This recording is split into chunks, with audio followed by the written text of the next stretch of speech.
The first thing to understand about the Libor banking crisis relates to how big banks, the supermarkets of the financial system, behave in the upswing of a strong market.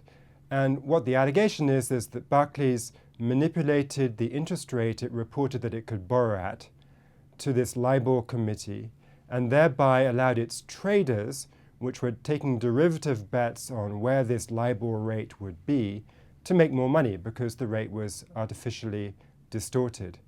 And what that tells us is the way that Chinese walls that are supposed to separate one part of a big bank from the other part and thereby prevent conflicts of interest doing damage, these Chinese walls don't work. It's a lesson we've learned over and over again in finance, and yet again it's being demonstrated to be true. The second thing to watch relates to how banks behave in the downswing, in the financial crisis, in the depths of 2008. And there the allegation is that Barclays again manipulated the rate at which it allegedly could borrow from other banks, this time not to make profits on derivatives, but simply to make itself look stronger than it really was. It said it could borrow for less money than the truth. And the allegation again is that the Bank of England colluded in that manipulation. The Bank of England itself has denied this to Parliament.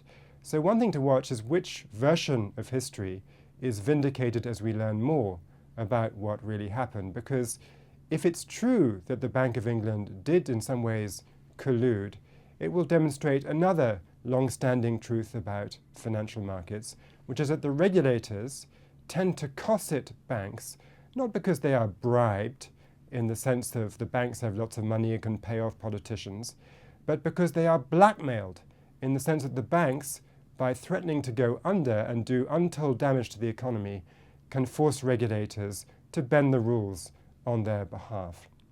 And that leads us to the third thing to watch for as this crisis unfolds and probably envelops other banks beyond Barclays, and that is, how is society going to respond to these two lessons?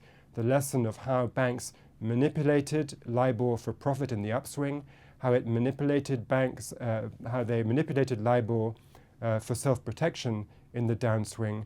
How does society respond? So far, there's been talk of cultural change, talk of telling the outgoing executives to give up a lot of remuneration. But in my view, this simply scratches the surface. The real lesson to be learnt here is that banks, which are too big to fail, are also too big to exist.